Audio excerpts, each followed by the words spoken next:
Hey guys, it's Mr. Sheelan here. This is going to be the Check Your Understanding walkthrough video for the Unit 7.2 notes looking over sound waves. So let's get straight to it. So for Check Your Understanding number 1, the distance between two successive nodes in a vibrating string is 10 centimeters. The frequency of the source is 30 hertz. What is the speed of the waves at 30 meters per second?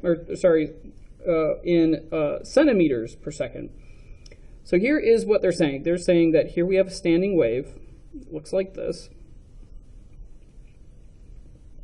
Okay. It says the distance between two successive nodes in a vibrating string is 10 centimeters. So it's saying from here to here, we have 10 centimeters. Okay. The frequency of the source is 30 hertz. Okay, and it's asking for the speed. Now the problem is that we don't even have the wavelength. Okay, so it's saying that just this right here is going to be 10 centimeters. But what we need to know is actually, well, what's the distance of a whole wave? Because a whole wave is going to be, and I don't know how well you can see that. You can see it okay. The whole wave is going to, I'm actually just going to make this purple. This is a whole wave. A whole wavelength right here. So if it's 10 centimeters from this node to this node, this must mean then the distance from this node to this node is also 10 centimeters. So then that gives us here a wavelength of 20 centimeters. Okay, cool. Then all we got to do is then just find velocity by multiplying frequency with wavelength, which is then going to equal 30 times 20. And so my velocity here is going to be 600 centimeters per second. Not too shabby, not too bad, yeah? Okay, then let's take a look at Check Your Understanding number 2. So the distance between the second and fifth nodes, excuse the bell, in a standing wave is 59 centimeters. What is the wavelength of the waves in centimeters? What is the speed of the waves if the source has a frequency of 25 hertz in centimeters per second? So here, distance between the second and fifth nodes. So here's 1, 2, 3, 4, and then we'll make 5.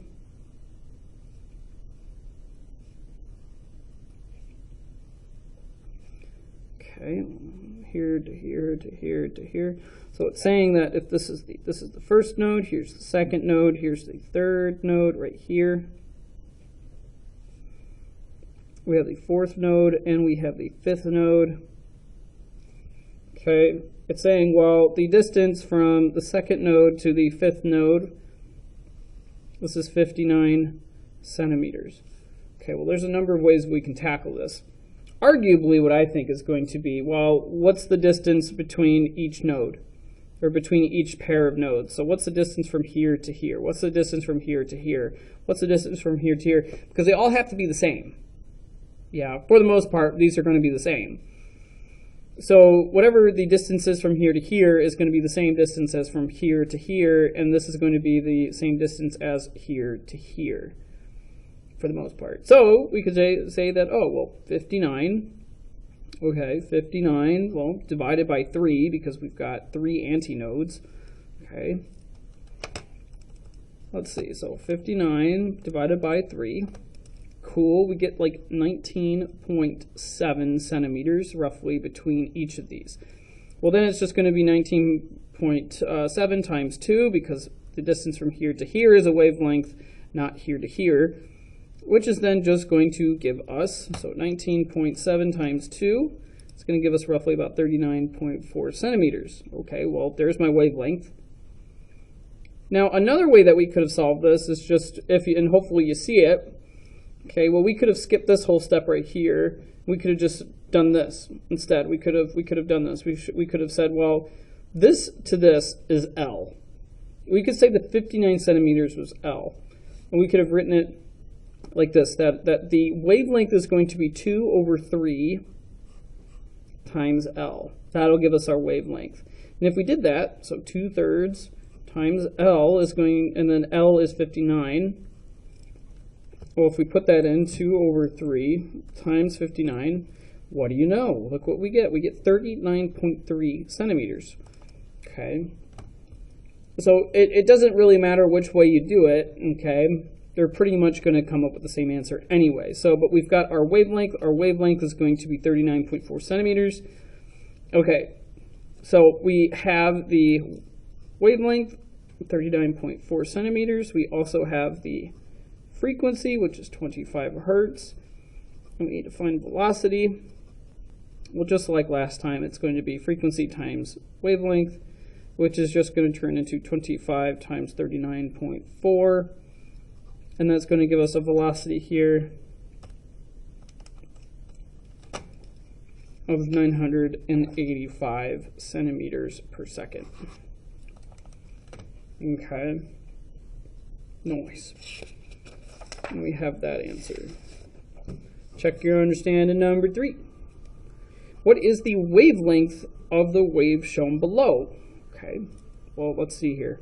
So it looks like we have L, and L is going to be 5 meters. Okay, so L is equal to 5 meters. We're looking for the wavelength. Well, let's see, what's the number of antinodes? We've got 1, 2, 3, 4. We have 4 here. So we can say, well, why am I blinking right now? Or sorry, we could say, yep, there's that. And we can just use this formula here. We can say, well, remember, it's the wavelength is equal to 2L divided by N, where L is the length, the distance from fixed end to fixed end. N is the number of antinodes. So we can just pop this in. So 2 times L, which is 2 times 5, divided by 4. And then that's going to give us 10 over 4. And 10 over 4 is going to give us 2.5 meters for our wavelength. So to say that distance from here to here is 2.5. Okay. Which maybe we could have figured that out without doing all of this. We could have said, well, it's going to be, the one wavelength will be half whatever 5 is. 5 divided by 2. Boom, we got it. You could do that too. Okay. Just sometimes, you know, if you have, say, 7, or if you have, I don't know, if instead of 5 meters, if it's like 25 meters, if it's not 25 meters, if it's 675.329 meters, you know, things get a little hairy. So this is where this comes in handy a lot easier, but I guess it still remains the same. So anyway, check your understanding number 4. If the speed of the wave is 8 meters per second, what is the frequency of the wave? Okay, cool, awesome. So here we got to figure out frequency. And we're given 8 meters per second. We don't have the wavelength, and it'd be really nice to have the wavelength. Okay, so how do we do this? Well, you could find the wavelength, and then once you find the wavelength, then you could just use this. You could say F is equal to V over wavelength. So we could do that, so let's just do that. Okay, well, one wavelength here is, let's see, one wavelength is going to be, just to use 2L over N, we've got 1, 2, 3, 4, 5. There's 5 antinodes, and the distance is going to be, 10 meters, so 2 times 10 divided by 5, so that's going to turn into 20 over 5. That's going to give us 4 meters. So we could say that, so the distance from here to here, well, that's 4 meters. So we could use that and just say, well, 8 over 4, frequency is 2 hertz. Okay, there's one method. That's what we could do there. Or we could use F is equal to N times V over 2L, okay, which is kind of the same thing, just over here we kind of skipped a step, but also had to separate a step at the same time, okay, because here we can do everything all at once. Here we kind of had to separate, this from this, right? We're going to separate them. So let's just use this. So N is going to be, well, again, we got 1, 2, 3, 4, 5. So it's going to be 5 times the velocity, which is 8. over, okay, 2L, 2 times the distance, which is 10. So it's going to become 40 over 20, which is then going to still give us 2 hertz. Okay. So altogether now, the frequency of this particular wave here is going to be 2 hertz. And again, we can find it just by using this guy to get it in one go. Or we can first find the wavelength, see that the wavelength is 4 meters. So the distance from here to here is 4 meters. And then we say, well, if that's 4 meters, 8 divided by 4, 8, using this equation here, 8 divided by 4 is going to give us 2 hertz. So either one works. Okay. Keep on a trucking to number 5. So for number 5 here, calculate the speed of sound in air when the temperature is 16 degrees. So 16 degrees is our air temperature, and we need to use this equation.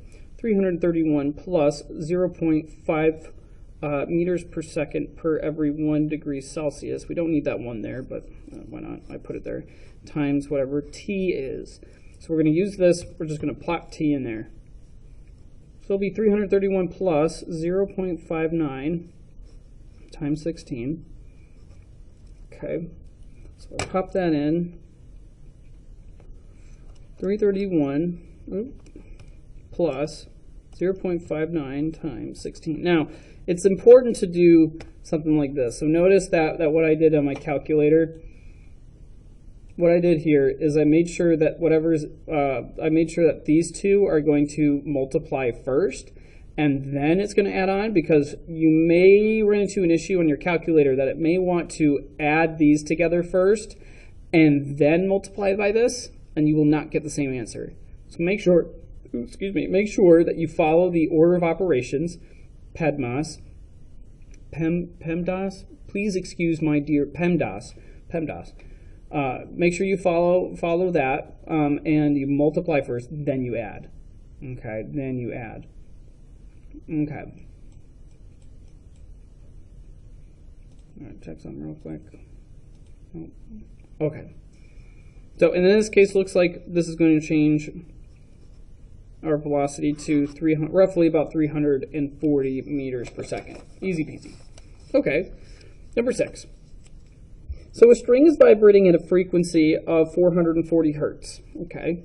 So frequency 440 hertz.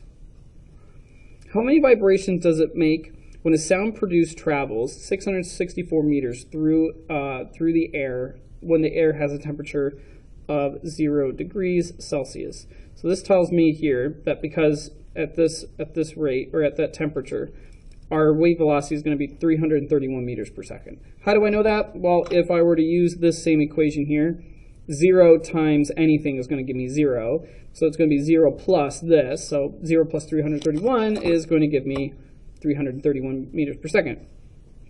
So what is this question really asking for, though? It seems a bit odd, this question. How many vibrations? Yeah, how many vibrations? It's asking, well, if it's traveling this distance, 664 meters, okay, it's going to travel this amount of distance. How many times will it vibrate, right? Okay, how do we know how much it's vibrating right now? Oh, that's frequency. Well, what does this mean? Oh, it means that it's vibrating 440 times in 1 second. Remember, that's what hertz equals. Hertz is the number of vibration or oscillations per 1 second. Okay? So in 1 second, the string is going to vibrate 440 times. Okay? Okay, so now the question is, well, how long did it take for it to go or to travel 664 meters? Ah, that's a good question. So what was the time that it took based upon the distance and based upon how quickly it was moving? What was the amount of time? Well, it's going to be the distance, 664, divided by 331, which I think that gives me, like, let's see, 664 divided by 331. That gives me like 2.006. Ultimately, it's really just 2 seconds, we'll say. It takes 2 seconds for this wave to travel 664 meters. Okay, well, if it takes us that long, how many times in 2 seconds will it vibrate? Well, if it's going to vibrate 440 times per, okay, we'll say vibrations per 1 second, and we're traveling for 2 seconds, it'll just be 440 times 2, which is then going to just give me answer of 880. It is going to vibrate 880 times when it's at the end of its travels at 664 meters. Okay. A little different, that question, but I like that question. Number 7, a 200-meter dash along a straight track was timed at 21.1 seconds by a timer located at the finish line who used the flash from the starter's pistol to start the stopwatch.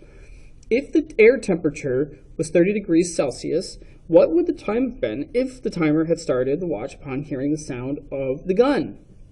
Okay, so we got another distance thing here. So we were saying that, okay, 200 meters, okay.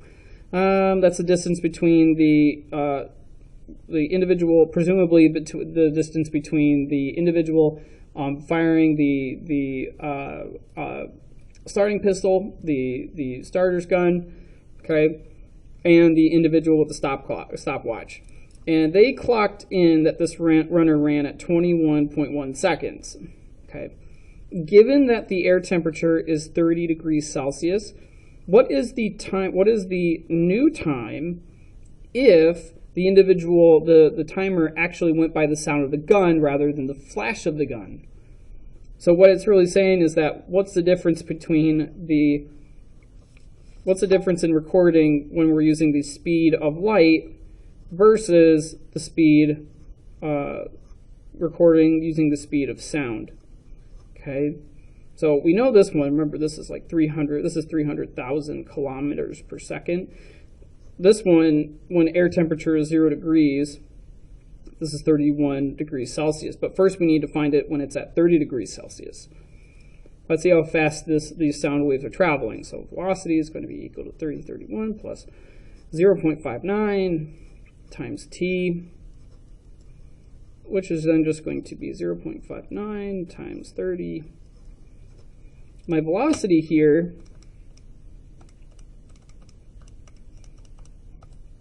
0.59 times 30, it's going to be running at like 348.7 meters per second so from here, this is 200 meters, it's going to travel this distance at a rate of 348.7 meters per second. Okay, cool. So now what do we have to do? Well, now we have to more or less find out the amount of time it'll take to travel this distance. Okay, so it's another time question. So time is going to be equal to d over v. Okay, which is then just going to be, well, 200 meters over the velocity, which is 348.7. 200 plus 348.7. That's going to be 5. Why did I get that? Oh, because I added. Why did I add? I don't want to add. I want to divide. So what we get here is going to be 0. I'm going to draw it up here. We get 0.57. So it's going to take roughly, and if the timer hits the timer exactly right, it's going to take roughly about 0.57 seconds for the sound of the gun to reach the finish line when the ambient temperature is 30 degrees Celsius. So ultimately, what is the new time if this is if we were timing the runners? Well, it's going to be this plus the 21.1, which is then going to be, well, the new time would be 21.67 seconds. Okay. So, and that could make or break someone's PR, man. That would really suck. Or even like if they wanted to go to state. That's why I like computers. Like, we're getting away from humans timing anything. That's why all cameras and computers are taking over in track and field. All right, just one more. Check your understanding. This one has to do with beat frequency and also what you hear. So if you have two tuning forks, one with a frequency of 445, okay, 445 hertz, and the second one having a frequency of 450 hertz. What's the beat frequency? Easy peasy.